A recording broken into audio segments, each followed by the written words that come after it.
दोस्तों, हम सब ने अपनी जिंदगी में किसी न किसी मोड़ पर यह जरूर सुना होगा, मेरी किस्मत ही खराब है, काम नहीं चलता। किस्मत खराब है, पैसे नहीं हैं, किसी ने धोखा दे दिया। लेकिन क्या आपने कभी रुककर सोचा है, क्या वाकई आपकी किस्मत ही खराब है, या आपने कभी खुद किस्मत को बदलने की कोशिश ही नहीं की?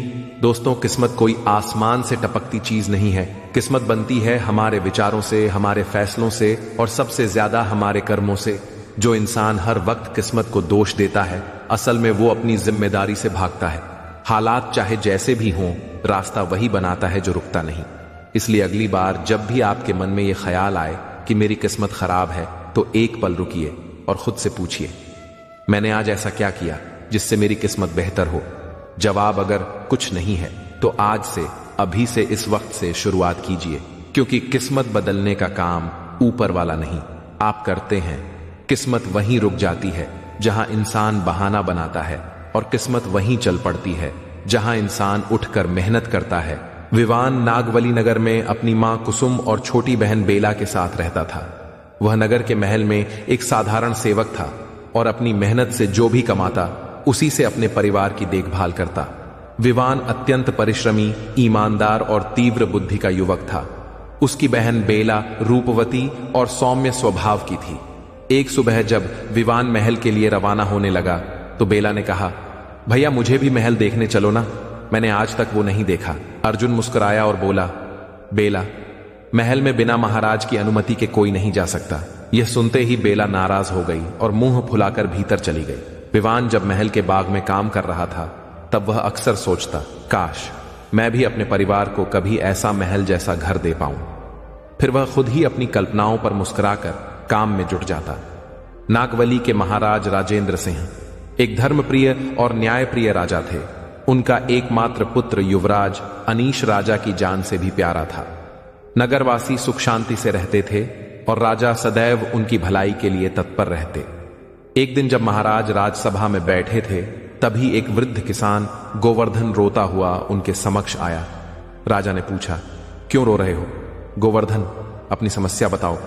गोवर्धन ने कांपती आवाज में कहा, महाराज, मेरी बेटी कल रात हमारे आंगन से अचानक गायब हो गई।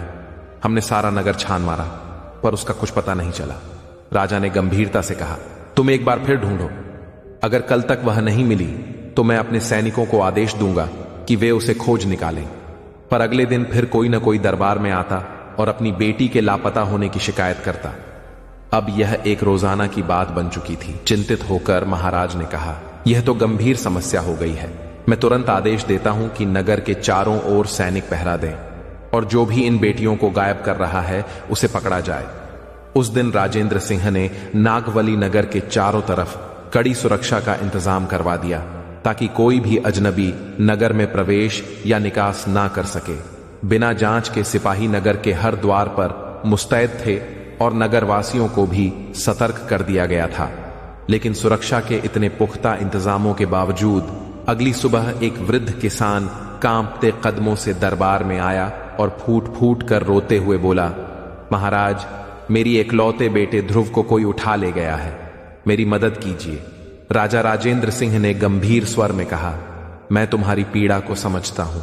मैंने अभी तक जिन बेटियों की गुमशुदगी सुनी थी, लेकिन अब बेटे भी गायब होने लगे हैं। यह और भी चिंता की बात है। आज से नगर की सुरक्षा और भी कड़ी की जाएगी। तभी उन्होंने दरबार में खड़े विवान को बुलाया, एक मेहनती होशियार युवक जो राजमहल के ग्रंथालय में काम करता था। राजा बोले, विवान, मैं तुम्हें एक अत्यंत महत्वपूर्ण कार्य सौंपता हूं। नगर की शांति को कोई रहस्यमयी शक्ति भंग कर रही है। मैं चाहता हूं कि तुम नगर के भीतर रहकर पता लगाओ कि ये गुमशुदगियां किसकी करतूत है। यदि जरूरत हो तो कुछ विश्वसनीय लोगों को साथ लो। जो आज्ञा। महाराज विवान ने सिर झुकाकर उत्तर दिया और उसी शाम से नगर की रातों में छिपकर निगरानी शुरू कर दी। अंधेरी रात थी। विवान एक छत की आड़ में बैठा था। तभी उसने कुछ असामान्य देखा।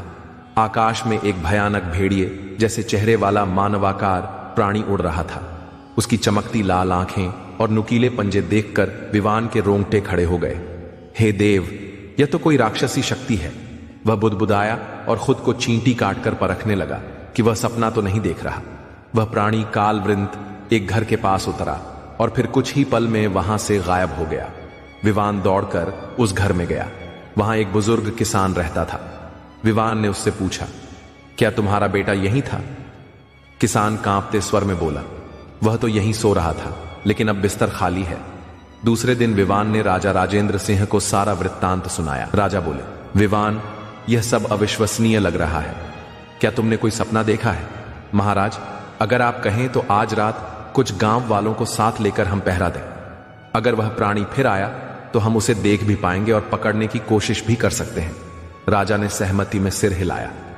दूसरी रात विवान ने कुछ विश्वसनीय युवकों नयन, अर्जव और रोहित के साथ मिलकर नगर के उत्तर हिस्से में गश्त शुरू की। सभी अपने अपने हथियारों और जाल के साथ सतर्क थे। अब सच्चाई सामने आने वाली थी।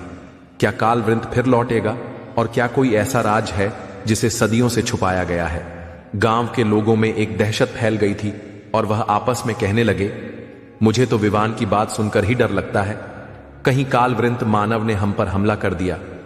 तो विवान बोला, अरे हम इतने सारे लोग हैं और हमारे पास हथियार भी हैं। अगर उसने हम पर हमला किया तो हम उसे छोड़ेंगे नहीं। आज तो कुछ भी हो जाए, हम उसे पकड़ कर ही रहेंगे। आधी रात होने को आई थी लेकिन कोई दिखा नहीं। सब लोगों को नींद आने लगी थी। लगता है आज वो कालवृंत मानव इतने सारे लोगों को देखकर वापस चला गया है। इतने में तेज हवाएं चलने लगीं और वो कालवृंत मानव गांव वालों के ऊपर चक्कर लगाने लगा। सारे गांव वाले डर के मारे जोर जोर से चिल्लाने लगे और इधर उधर अपनी जान बचाने के लिए भागने लगे। अरे बचाओ कोई मुझे, मेरी तो अभी शादी भी नहीं हुई है, मुझे मरना नहीं है, बचाओ मुझे। अरे गलती हो गई, बच्चे की जान लोगे क्या? चलो जल्दी कहीं छुप जाते हैं। और वो सब लोग जहां जगह मिली वहां छुप गए। लेकिन विवान बड़ी बहादुरी दिखाकर उसे पकड़ने की कोशिश करने लगा।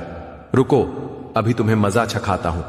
और विवान ने जब उसका हाथ पकड़ने की कोशिश की तो उसके हाथ में से सोने का कड़ा निकल गया और वे कालवृंत मानव पास के एक घर के पास नीचे उतरा और थोड़ी देर में कहीं अदृश्य हो गया। विवान ने वे कड़ा उठाया और उसे देखकर वे सोचने लगा, अरे ये तो शाही कड़ा लगता है, ये इसके पास कहां से आया? मुझे महाराज को खबर करनी चाहिए। और विवान तुरंत ही महल में महाराज से मिलने गया।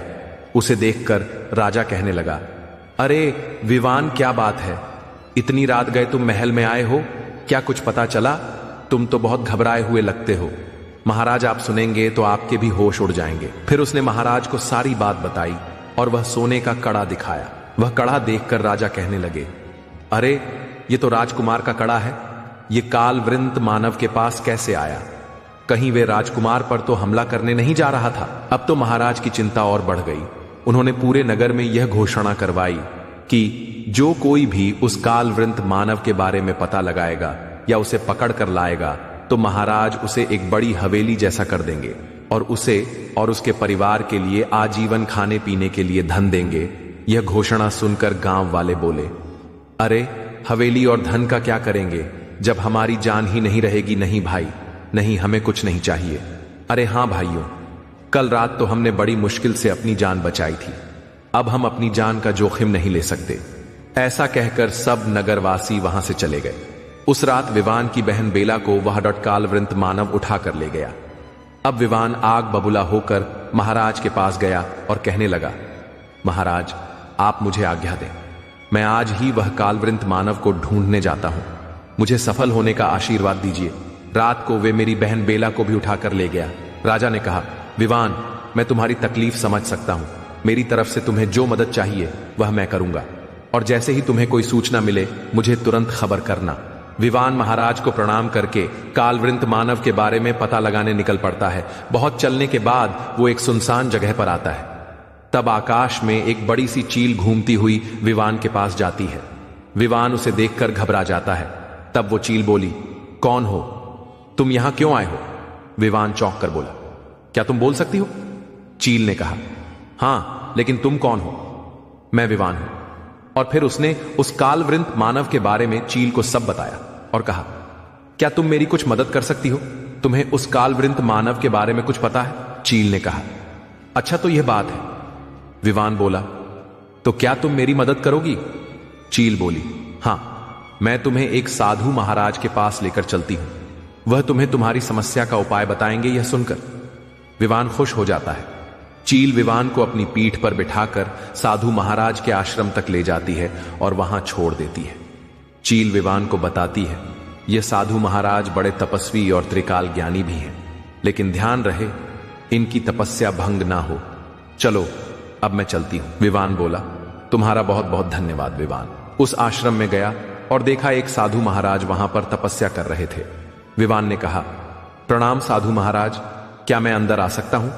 साधु महाराज ने अपने नेत्र खोले और इशारे से विवान को अंदर आने की इजाजत दे दी। विवान उनके सामने जाकर बैठ गया। थोड़ी देर बाद साधु महाराज ने कहा, बोलो पुत्र, इस जंगल में क्या करने आए हो? विवान बोला, साधु महाराज, मेरा नाम विवान है, मेरे नगर के लोग बहुत परेशान हो गए हैं। फिर विवान ने साधु महाराज को सारी बात बताई। साधु बाबा बोले, ओ तो यह बात है। उन्होंने आंखें बंद करके ध्यान लगाया और फिर कुछ देर बाद आंखें खोली और कहने लगे, बेटे, यह बड़ी ही गंभीर समस्या है और इस समस्या का हल बहुत ही कठिन है। विवान बोला, लेकिन ऐसा क्यों? आप मुझे कुछ बताइए तो। साधु महाराज कहने लगे, सुनो, आज से कई वर्षों पहले जब तुम्हारे महाराज जंगल में शिकार करने गए थे, तब उन्होंने एक हिरण के बच्चे को मार दिया था। फिर उस हिरण के जोड़े ने अपने बच्चे के गम में खाना पीना छोड़ दिया और कुछ ही दिनों में उन दोनों ने दम तोड़ दिया। मरते समय उन्होंने राजा को श्राप दिया था कि जब तेरी औलाद होगी और वो जब बड़ी होगी तो काल वृंत मानव बनकर तुम्हारे ही नगर में आतंक फैलाएगी। तब जाकर तुम्हें पता चलेगा कि निर्दोष प्राणियों को शिकार करने का क्या अंजाम मिलता है, और तब हमारी तरह तुम भी अपने पुत्र की मृत्यु के गम में तड़पोगे। विवान बोला, साधु महाराज, लेकिन महाराज को तो इस श्राप के बारे में कुछ पता ही नहीं है। साधु महाराज बोले, पता कैसे होगा, क्योंकि उन्होंने यह श्राप अपने मरने से पहले दिया था और तब तक तुम्हारे महाराज वहां से चले गए थे। ऐसा कहकर साधु महाराज विवान को उनके आश्रम से कुछ दूर एक पेड़ के पास लेकर गए और कहने लगे, यह देखो, यह वही जगह है जहां महाराज ने उस हिरण के बच्चे को मारा था और यहीं पर उस हिरणी के जोड़े ने मरते समय महाराज को श्राप दिया था। विवान बोला, साधु बाबा, हमारे महाराज की तरफ से मैं उन निर्दोष प्राणियों के लिए क्षमा मांगता हूं। उस समय वो बड़ी सी चील उस पेड़ पर बैठी थी और साधु महाराज और विवान की बातें सुन रही थी। लेकिन साधु महाराज, मुझे मेरी बहन और गांव की दूसरी लड़कियों की जान बचानी है। बताइए, मुझे क्या करना होगा? साधु महाराज बोले, उसके लिए तुम्हें बहुत कठिन कार्य करना पड़ेगा। विवान बोला, आप जो बोलेंगे मैं करने के लिए तैयार हूं, आदेश दीजिए। साधु महाराज बोले, इसके लिए तुम्हें यहां से दूर एक जंगल में खंडर जैसी जगह है, वहां जाना होगा, क्योंकि वह कालवृंत मानव सभी लड़कियों को वहीं उठाकर ले जाता है। लेकिन साधु बाबा, मैं वहां कैसे जाऊंगा? जैसे तुम यहां तक आए हो वैसे ही उस जगह तक भी पहुंच जाओगे। तुम्हें वहां छुपकर उस कालवृंत मानव की प्रतीक्षा करनी होगी। विवान बोला, अगर उसने मेरे पर हमला कर दिया तो? साधु बाबा बोले, उस कालवृंत मानव के प्राण उसकी पूंछ में है, तो तुम्हें उसे मारने के लिए उसकी पूंछ काटनी पड़ेगी। विवान बोला, लेकिन वह तो राजकुमार है, मैं उन्हें कैसे मार सकता हूं? तुम्हारे पास और कोई चारा नहीं है? पता नहीं जब तक तुम वहां पहुंचोगे वह और कितनी बेटियों को उठाकर ले जाएगा। वो भेदिया अमावस्या के दिन सबसे ज्यादा ताकतवर हो जाता है और पूर्णिमा के दिन सबसे ज्यादा कमजोर हो जाता है। उस दिन वो अपना शिकार करने नहीं जाता है। पूरे महीने में एक ही दिन फिर सबसे ज्यादा कमजोर होता है। तुम्हें उसी समय का फायदा उठाकर उसे मारना होगा। विवान बोला, मुझे आज्ञा दीजिए बाबा, मैं उस कालवृंत मानव को मारने के लिए चलता हूं। साधु बाबा बोले, एक बात याद रखना, तुम्हें उस कालवृंत मानव की पूंछ काटकर यहां लेकर आनी है और इसी स्थान पर वह पूंछ रखनी है। विवान बोला, लेकिन क्यों? साधु बाबा बोल, तभी उस हिरनी के जोड़े की आत्मा को शांति मिलेगी और उन्हें मुक्ति मिलेगी। ठीक है। साधु बाबा विवान साधु महाराज को प्रणाम करके वहां से निकल जाता है। साधु महाराज के बताए हुए रास्ते पर चल पड़ता है।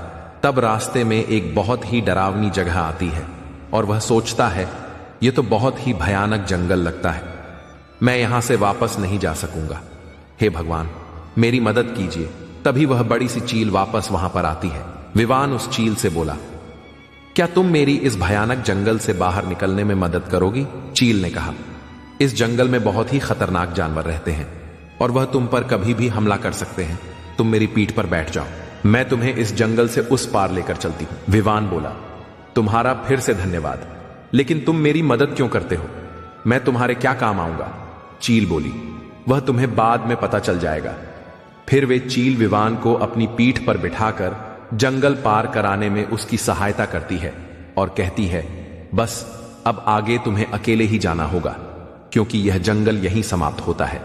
आगे जाने का रास्ता और भी कठिन था। बड़ी मुश्किल से जब विवान खंडर जैसी जगह पर पहुंचता है और देखता है कि कालवृंत मानव ने उसकी बहन और दूसरी लड़कियों को कैद करके रखा था। उस समय कालवृंत मानव वहां पर नहीं था। विवान ने अपनी बहन को देखकर कहा, बेला, मैं विवान हूं, तुम सब ठीक तो हो ना? बेला ने विवान को देखा तो कहने लगी, भैया हमें बचा लो, हमें उस भेड़िए मानव से बहुत डर लगता है। लेकिन आपको यहां का पता कैसे चला? विवान ने उसे सारी बात बताते हुए कहा, बेला तुम थोड़ा सब्र करो, मैं यहां छुपकर उस भेड़िए मानव का इंतजार करता हूं, लेकिन तुम कुछ बोलना मत। ठीक है भैया, अपना ध्यान रखना। फिर विवान वहां चुप कर बैठ गया। उसने चुपके से देखा कि थोड़ी देर में वह भेड़िया मानव गांव की एक और लड़की को उठाकर ले आया। विवान उस लड़की को पहचान गया कि यह तो पड़ोस वाले राम चाचा की पोती है। यह भेड़िया दिन में राजकुमार बनकर महल में रहता है और रात को भेड़िया बनकर आतंक मचाता है। आज तो मैं इस भेड़िए को सबक सिखाकर ही रहूंगा। वो पूरी रात वहां छुप कर बैठा रहा। दूसरे दिन पूर्णिमा होते ही वह भेड़िया महल में जाने के लिए निकलता है। विवान उस पर हमला करता है और उसका सर धड़ियच से अलग कर देता है, लेकिन थोड़ी देर बाद फिर से जुड़ जाता है। ऐसे विवान और भेड़िया मानव के बीच भयानक युद्ध चलता है। विवान थक कर गिरने ही वाला था कि अचानक उसे याद आता है, अरे मैं साधु बाबा की बात कैसे भूल गया। यह सोचकर वे तुरंत उठा और दौड़कर रोशनी वाली जगह पर बाहर आ गया और भेड़िए मानव से बोला, अगर हिम्मत है तो मेरे साथ लड़कर दिखा। भेड़िया मानव विवान के पीछे बाहर आता है, लेकिन चांद की रोशनी में आते ही वो कमजोर हो जाता है और विवान इसका फायदा उठाकर भेड़िए मानव की पूंछ काट देता है। पूंछ कटते ही वो भेड़िया मानव वहां ढेर होकर गिर गया और मर गया। मरते मरते वो वापस राजकुमार के रूप में आ गया और विवान से बोला, विवान मुझे माफ कर देना, इसमें मेरा कोई कसूर नहीं है। अच्छा हुआ तुमने मुझे इस शापित जीवन से मुक्ति दे दी, मुझे माफ कर दीजिए। राजकुमार जी, मुझे साधु बाबा ने आपकी मुक्ति के लिए यही उपाय बताया था। तुमने जो किया वह अच्छा किया। मैं किसी को मेरी व्यथा कह भी नहीं सकता था। मैं इस दोहरे जीवन से मुक्ति पाना चाहता था। मेरे पिताजी को कहना कि मेरे मरने का दुख ना करें। ऐसा कहकर राजकुमार ने अपने प्राण त्याग दिए। विवान जल्दी से अपनी बहन बेला और गांव की दूसरी लड़कियों को वहां से छुड़ाता है। बेला ने कहा, भैया आज आपने हम सबके प्राण बचाए हैं। यह बहुत ही खतरनाक भेड़िया था, आप जल्दी से हमें यहां से ले चलो। विवान बोला, अब यह मर गया है तुम सबको, अब इससे डरने की कोई आवश्यकता नहीं है। चलो हम सब अपने गांव वापस चलते हैं। ऐसा कहकर विवान सबको लेकर अपने गांव वापस जा रहा था। तब वे चील वापस आई और बोली, आप सब मेरी पीठ पर बैठ जाओ, मैं तुम्हें इस जंगल से उस पार छोड़ देती हूं। विवान बोला, नहीं, पहले हमें वो साधु महाराज के आश्रम से थोड़ी दूर एक पेड़ है, वहां ले चलो। चील बोली, ठीक है। बेला ने पूछा, लेकिन भैया हमें वहां क्यों जाना है? विवान बोला, मैं तुम्हें वहां जाकर सब बताता। विवान ने साधु बाबा के कहने के अनुसार वह पूंछ उस पेड़ के पास जहां वे हिरण के जोड़े ने अंतिम सांस ली थी वहां रख दी और हाथ जोड़कर प्रणाम किया और फिर चील से पूछा, लेकिन अब तो बताओ तुम हमारी मदद क्यों कर रही थी? चील बोली, आज मेरा बदला पूर्ण हुआ। मैं वह हिरण के बच्चे की मां हूं जिसने अपने बच्चे की मृत्यु का बदला लेने के लिए फिर से जन्म लिया था। इसलिए उस भेड़िया मानव यानी राजकुमार को मारने में मैंने तुम्हारी सहायता की। अब मेरी आत्मा को शांति मिलेगी। ऐसा कहकर वह झील वहां से अदृश्य हो गई। विवान और सभी लड़कियां यह देखकर दंग रह गई। विवान सभी लड़कियों को नगर वापस लेकर जाता है और सभी लड़कियों को सुरक्षित गांव वापस आते देखकर गांव वाले खुशी से झूम उठते हैं। विवान सीधा राजा के पास जाता है। राजा विवान को देखते ही उससे कहने लगे, अच्छा हुआ विवान तुम आ गए। राजकुमार कल से गायब है, कहीं वह भेड़िया मानव मेरे पुत्र को तो उठाकर नहीं ले गया। विवान राजा को सारी बात बताता है। यह सुनकर राजा के होश उड़ जाते हैं। राजा की तबीयत बिगड़ने लगती है और राजा विवान से कहता है, विवान मैं अपने पुत्र के बिना जीवित नहीं रह सकूंगा। मुझे अब जीने का कोई मोह नहीं है। मेरी वजह से आज मेरा पुत्र इस दुनिया में नहीं रहा। मेरे मरने के बाद तुम इस राजगद्दी पर बैठना और अपने राज्य की सुरक्षा करना। मैं यह सब अब तुम्हें सौंप कर जा रहा हूं। विवान बोला, नहीं महाराज, मैं आपको कुछ नहीं होने दूंगा। विवान और कुछ कहता, इससे पहले महाराज अपने प्राण त्याग देते हैं। विवान महाराज के जाने से बहुत दुखी हो जाता है और रोते हुए खुद से कहता है, मैं हमेशा मेरे परिवार को ऐसे महल जैसे घर में रखना चाहता था, लेकिन मैंने कभी महाराज का बुरा नहीं चाहा था।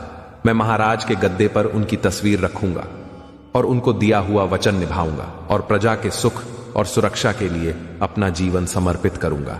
विवान ने महाराज और राजकुमार की आत्मा की शांति के लिए पूजा करवाई और गरीबों को दान दिया। थोड़े दिन बाद विवान राजा के पद पर प्रतिज्ञा लेता है और महाराज को दिया हुआ वचन निभाता है। वे अपनी प्रजा के सुख और सुरक्षा की जिम्मेदारी निभाते हुए एक अच्छे और सच्चे राजा के रूप में अपनी जिम्मेदारी का पालन करता है। उम्मीद है दोस्तों आपको यह कहानी पसंद आई होगी। तो कहानी अगर पसंद आई है तो इसे लाइक कीजिए और अपनी प्यारी प्यारी कमेंट्स करना बिल्कुल नहीं भूलिएगा।